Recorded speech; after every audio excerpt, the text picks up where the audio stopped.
with the camera too high. There we go. What? What? Mark's yelling at me, but welcome to. Am I offline?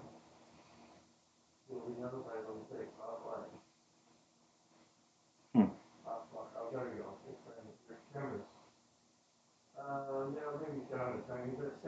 Well, now getting input from Mark over there telling me how to adjust everything because he's much more of a perfectionist than I am, so which is fine. Good. I need a little bit. So, welcome back to It's Good Enough to Eat, where we're keeping it simple. We're baking something delicious. I'm going to be making some classic soda bread. Um, Mark does the actual bread baking, all the sourdough all the time. Um, I don't have that patience. We do something quick, simple, chuck it all together. You saw my Instagram earlier. I had everything all ready to go, measured out, except for my butter because I wanted to keep that nice and cold. Um, but now I've got everything on my tray in front of me and ready to go.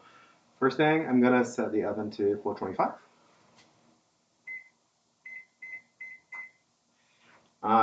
Another important thing about this recipe is I did find an English, based off an English recipe, so everything is in grams. So I got everything nice and measured out, much more accurate uh, for doing any sort of measurements, really, because you don't have to worry about how tightly you're packing stuff into your cups and spoons. Especially important for like brown sugar, which we're using in this recipe, because it'll make a huge difference whether or not it's really packed into your measuring cup or not. And since I weighed it out, I don't have to worry about it. Another thing, soda bread doesn't want to be handled a lot. You want to just barely bring it together before tossing it in the oven. So I'm going to do everything by hand. It's going to be really quick, but you also want to make sure your hands are nice and clean and that you're not wearing any watches or rings, because those are nice little dirty pockets you don't want to get into your food. So I'm going to open my clean drink, having some just sparkly seltzer tonight. I'm going to give my hands one last wash to get ready.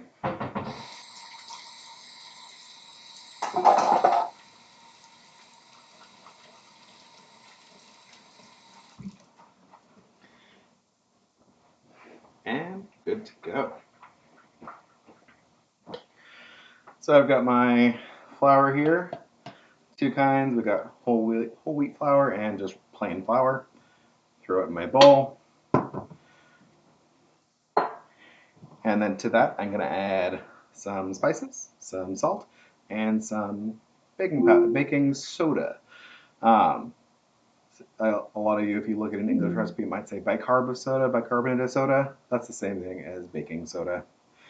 Um, Biggest thing you need to know about that is it's a base, so you need to have some sort of acid in it to get it to rise.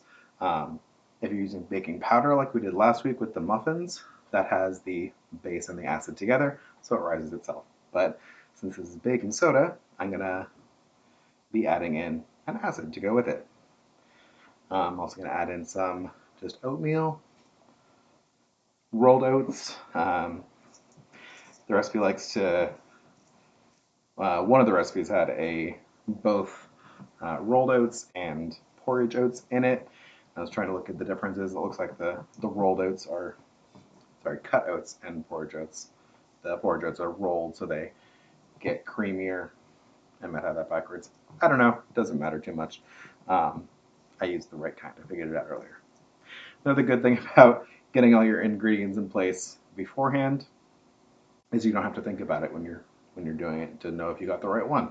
Um, This part you can also not do by hand. The really important part about not overmixing comes when you add your wet ingredients. So in this case, the buttermilk, that's my acid. Um, that's when you're really going to worry about overmixing something. So right now, I'm just going to add in my chilled cubed up butter, just diced up small, so I can work it in easier. Also going to work it in with my hands and just kind of rub it together until it's kind of halfway together. So the A lot of recipes will say your mixture looks like small peas or something. Um, I'm just, again, pinching the butter and the flour in between my fingers to get it to start to combine. It's not important that you get it really well incorporated, and you don't want to handle it too much because you want to keep the butter cold. It's something to do with how it bakes. And if you handle it too much and your hands are really warm, um, that's going to obviously make the bake not go as well. If you're really concerned about it, you can also just do this in the food processor. You can pulse it a couple of times. Um, I would take it out post the pulsing before I added the wet ingredients and do that by hand, but you can get it started that way too.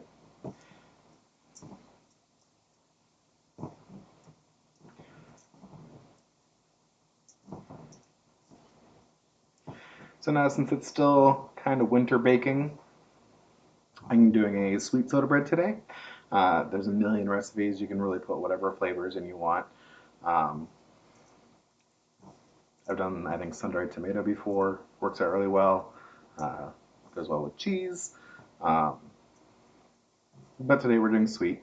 So I'm going to add some vanilla and brown sugar. Get those mixed in pretty evenly. Again, I can mix it well at this point since I don't have the wet ingredients in. Mixing with the flour and developing gluten and all that. It's not what we're going for.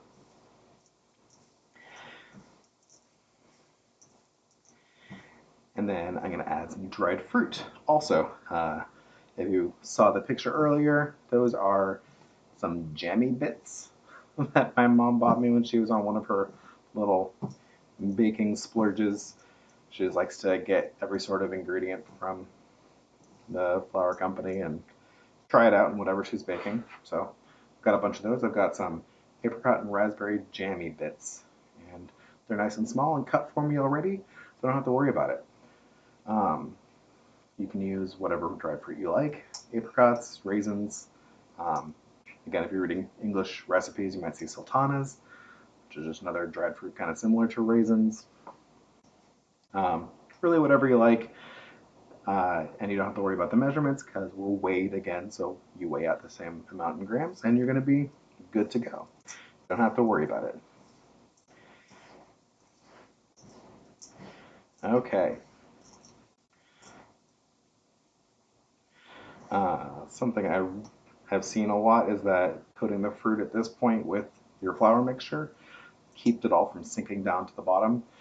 Again, that's going to be more of a concern in a wetter batter, like if you're making a cake or something.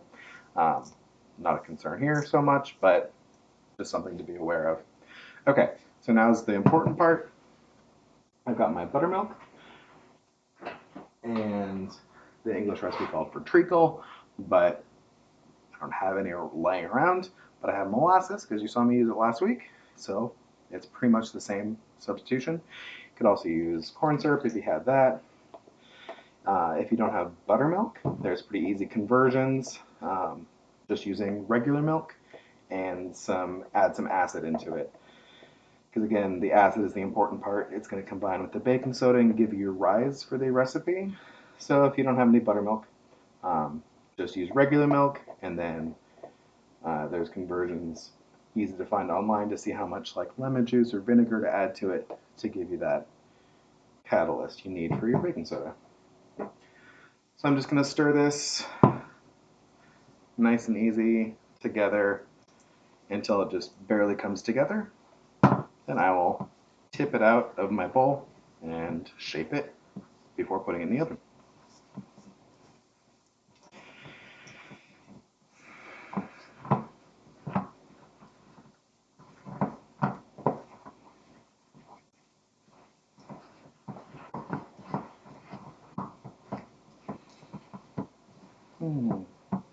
For my spice today, I had a bunch of cinnamon that I've been going through, so I just used that today. I think it'll go fine with my jammy bits.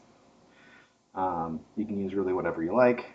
Don't do it too crazy, but I still don't have any ginger from last week, so I didn't use that. It's always a good suggestion. try to use complementary flavors. So that's really all I can say. So here's my mix. I'm just gonna dump it out onto my baking sheet and form it into a little ball.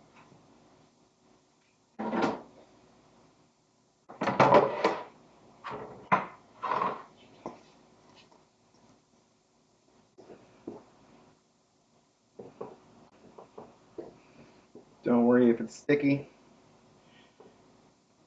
It's kind of how it's supposed to be.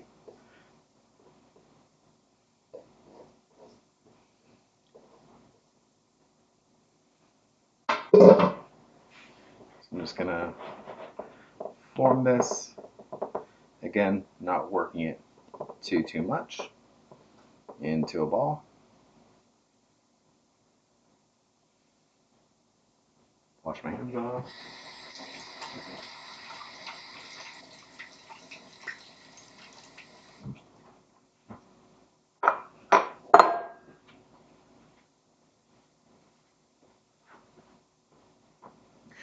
And then one of the things about soda bread is you're going to take a knife and just make a big, deep cross cut on it. It helps the heat get into it more quickly so it can bake.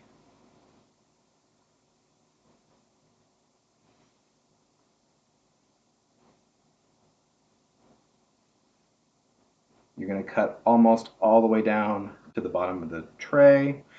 Um, if you're using a Silpat like I am, be careful because you don't want to stab your Silpat and cost yourself $20 having to get a new one. Silpat's just a silicone baking sheet, so like reusable parchment paper. There's my big deep cross cut in, and then since it's sweet and I want a little nice crunchy sweet topping, I've got some just coarse sugar, and I'm just gonna sprinkle that right on top. It's a wet dough, so I don't need any sort of application to get it to stick. If it was a dry dough or something, I might have an egg wash or a cream wash, like if you're making scones, you often brush the top with cream before you put the sugar on. But since it's a wet dough, it's just going to stick right to it for me. Nice and easy. There we go. And, I mean, I was so fast that my oven hasn't even beeped yet. So that's how quick this thing is. It's got another couple of years to go. Gonna check the recipe to make sure I haven't forgotten anything, because even though I had everything laid out, I just kind of threw it all together, and who knows, I might have forgotten something. I don't think I did, but not me.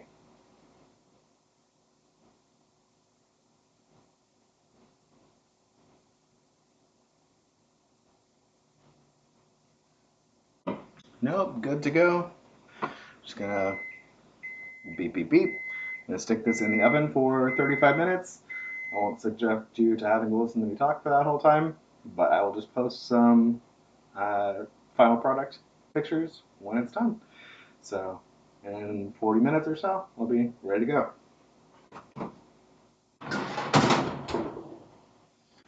Oh, thanks for joining me. Look forward to seeing comments, questions.